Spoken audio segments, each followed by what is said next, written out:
In this screencast we're going to look at how to do a C question, and if we look, as usual, we have a C question up above the line and a C question below the line.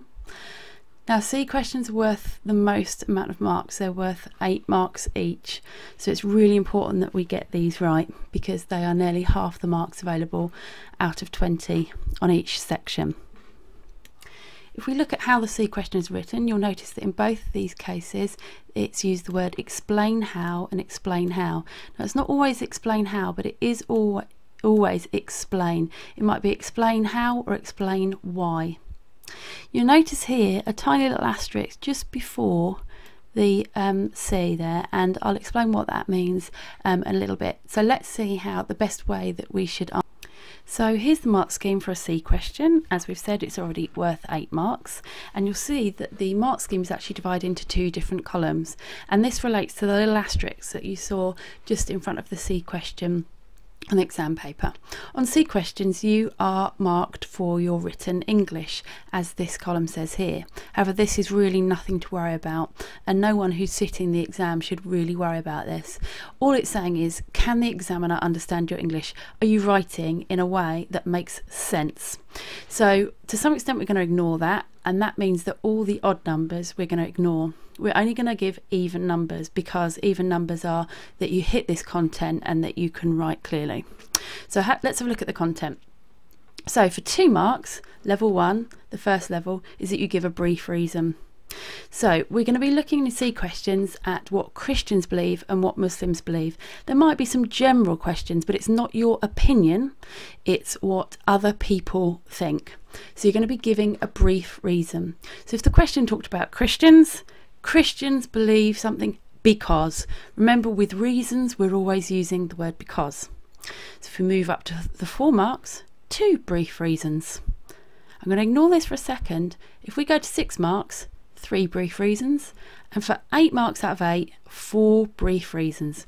Now sometimes that's the simplest way to see an 8-mark question, 4 reasons.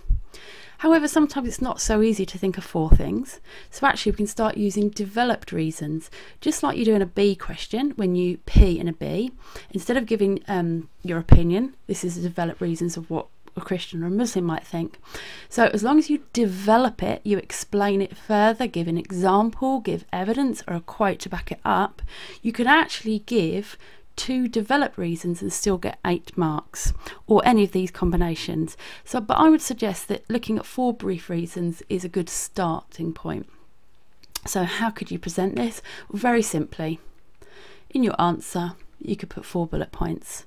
You're allowed bullet points. The written English does not test whether it's written in full prose.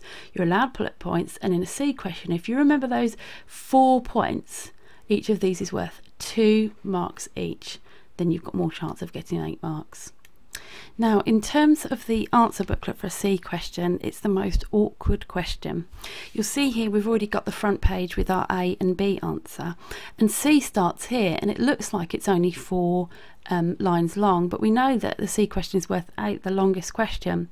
So actually there is space below on the next page for a C question. So if I just scroll down, you can see that you've not only got those 4 lines, but you've got a whole page for your C question answer.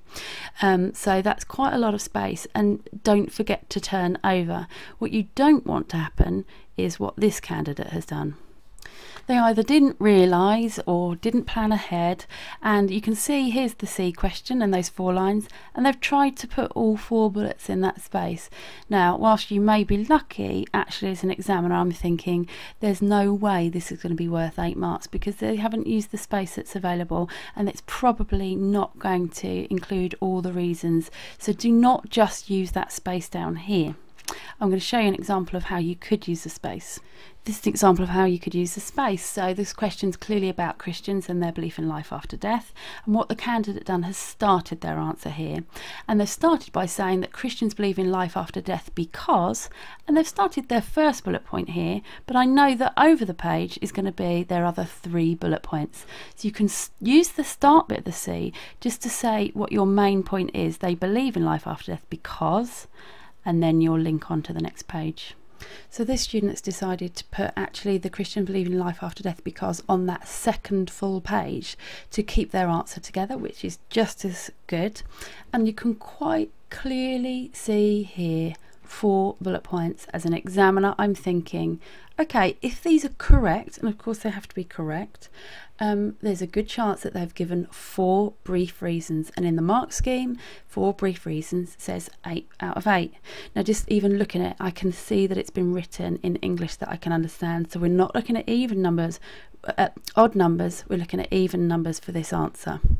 Here's another way of doing it. Rather than saying the first part and then just adding becauses, you can see that this student has said some Christians allow equal rights because, some allow equal rights because, and they've written that out every time, and that's just as acceptable. Maybe it's more work, maybe you won't have enough time, but as an examiner I'm seeing the first reason, second, third and fourth. And sometimes I call a C question a Wizard of Oz question. Why? Because it's because the wonderful Wizard of Oz, 4 becauses make a 4-mark C question.